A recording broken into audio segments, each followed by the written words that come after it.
नमस्कार. श्री स्वामी समर्थ सर्वांना. 24 मार्च रविवारी होळी आली आहे आणि होळीचा हा सण खूप महत्त्वाचा आणि श्रेष्ठ समजला जातो. होळी ही पौर्णिमेच्या दिवशी साजरी केली जाते आणि पौर्णिमेच्या दिवशी आपण खूप सारे उपाय हे करत असतो. त्याचप्रमाणे या दिवशी आपल्याला आंब्याच्या पानांचा हा प्रभावी उपाय करायचा आहे. त्याचप्रमाणे होळीच्या दिवशी सकाळी उठल्यावर सर्वात अगोदर आपल्याला अंघोळीच्या पाण्यामध्ये थोडंसं गंगाजल टाकून अंघोळ करायचे आहे. आपल्याला अशा विशिष्ट तिथीला पवित्र नदीमध्ये स्नान करायला मिळत नाही किंवा जमत नाही, तर अशा वेळी आपण आपल्या घरामध्ये अंघोळीच्या पाण्यामध्ये थोडंसं गंगाजल टाकून ह्या पाण्याने अंघोळ करायचे आहे. बघा, यामुळे पवित्र नदीमध्ये स्नान केल्याचं पुण्य आपल्याला प्राप्त होतं. गंगाजल तुमच्याकडे नसेल तर तुम्ही थोडंसं गोमतीर पाणी हे टाकू शकतात. बघा, तुमच्या घरामध्ये तुम्ही एक गोमतीर पाणी किंवा गंगाजल तुम्ही एक बॉटल आणून ठेवा. जिथे पूजेचं सामान मिळतं त्या ठिकाणी तुम्हाला गंगाजल हे मिळून जाईल. हे आणल्यानंतर तुम्ही अमावस्या, शनिवारी, पौर्णिमा, एकादशी या दिवशी आवर्जून तुम्हाला अंघोळीच्या पाण्यामध्ये थोडंसं गंगाजल किंवा गोमतीर पाणी टाकायचं आहे. यामुळे आपली सर्व पापं नष्ट होतात. त्याचप्रमाणे आपल्याला होळीच्या दिवशी म्हणजेच पौर्णिमेच्या दिवशी सकाळी आपल्याला आपल्या मुख्य दरवाजाला आंब्याच्या पानांचं तोरण लावायचं आहे.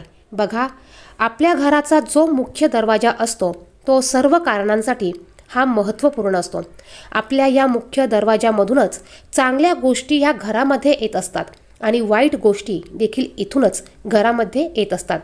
याच मुख्य दरवाजामधून आपल्या घरात लक्ष्मी प्रवेश करते. त्याचप्रमाणे अलक्ष्मी देखील याच मुख्य द्वारातून किंवा दरवाजामधून आपल्या घरात प्रवेश करत असते.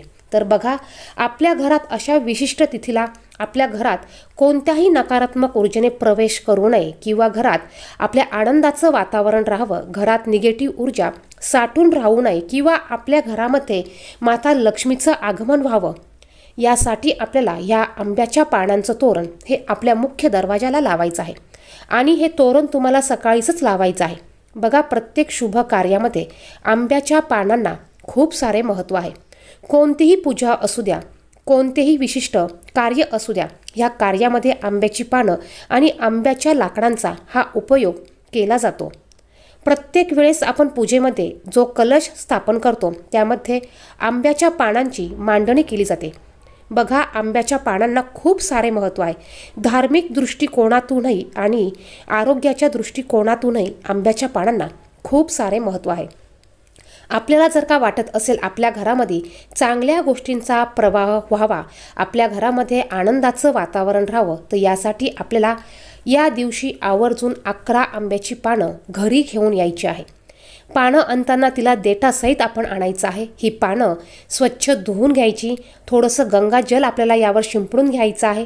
पानं आणताना ती खराब, तुटलेली, फाटलेली पानं आपल्याला अजिबात आणायची नाही, कारण फक्त आपल्याला 11 आंब्याची पानं ही आणायची आहे. यानंतर ह्या आंब्याच्या पानांवर आपल्याला कुंकू ओलं करून याने स्वस्तिक चिन्ह काढायचं आहे. बघा, स्वस्तिक हे शुभ चिन्ह आहे, मांगल्याचं प्रतीक आहे आणि स्वस्तिक चिन्ह हे अतिशय महत्त्वाचं आहे. त्याचप्रमाणे लक्ष्मीला अतिशय प्रिय असणारं आहे.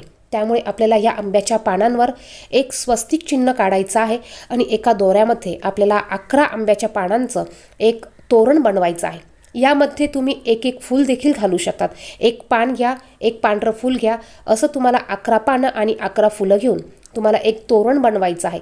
या तोरणावर स्वस्तिक चिन्ह काढायचं आहे, थोडंसं हळदी कुंकू लावायचं आहे आणि हे तोरण तुम्हाला होळीच्या दिवशी सकाळी तुम्हाला तुमच्या मुख्य दरवाजाला लावायचं आहे.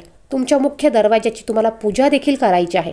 बघा, तुम्ही सकाळी जेवढ्या शक्य होईल तेवढ्या सकाळी तुम्ही हे तोरण लावायचं आहे. तुम्ही 12 वाजेपर्यंत हे तोरण लावू शकतात. आता यानंतर तुम्हाला हे तोरण किती दिवस ठेवायचं, तर बघा, हे तोरण जर का आपण एकदा लावलं ना की आपण ते काढायचं नाव घेत नसतो, मग ते सुकून जातं, त्याचा चुरा होतो. बघा, असं तोरण आपल्याला दरवाजाला ठेवायचं नाही आहे.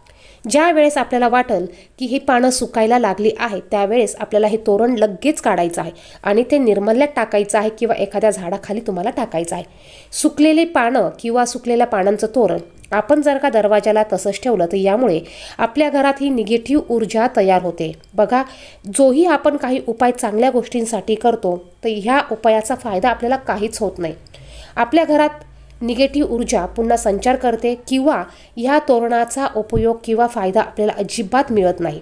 यासाठी आपल्याला या तोरणाचा 100% फायदा मिळण्यासाठी आपल्याला ते जोपर्यंत चांगलं आहे तोपर्यंत ठेवायचं आहे. 2 दिवसानंतर पानं सुकायला लागली की आपल्याला हे तोरण काढायचं आहे आणि निर्मल्यामध्ये टाकायचं आहे. बघा, तुम्ही प्रत्येक शुभ कार्यात, प्रत्येक शुभ दिवशी किंवा प्रत्येक शुभ तिथीला, प्रत्येक सणाला तुम्ही न चुकता 11 आंब्याच्या पानांचं तोरण तुमच्या मुख्य दरवाजाला तुम्ही आवर्जून लावा. बघा, यामुळे तुमच्या घरात लक्ष्मी नांदेल, लक्ष्मीचा अखंड वास राहील. तुमच्या घरात या सकारात्मक ऊर्जेचा प्रवेश होईल. नको असलेल्या गोष्टी, वाईट बाधा, वाईट शक्ती, वाईट विचारांचे लोक तुमच्या घरामध्ये प्रवेश देखील करणार नाही आणि यामुळे आपल्या घराची प्रगती होईल, आपल्या पतीची प्रगती होईल. त्याचप्रमाणे बघा, आपल्या घराची बाहेरच्या शक्तीपासून, बाहेरच्या वाईट नजरांपासून आपल्या घराचं देखील बचाव होणार आहे. तर हा अत्यंत प्रभावी आणि छोटासा उपाय आपल्याला प्रत्येक तिथीला, प्रत्येक सणाला हा आवर्जून करायचा आहे. व्हिडिओमध्ये सांगितलेली माहिती आवडली, महत्त्वपूर्ण वाटली तर व्हिडिओला नक्कीच लाईक करा. चॅनेलवर पहिल्यांदा असाल, नवीन असाल तर चॅनेलला सबस्क्राईब करा. धन्यवाद. श्री स्वामी समर्थ आणि कमेंट बॉक्समध्ये श्री स्वामी समर्थ नक्की लिहा.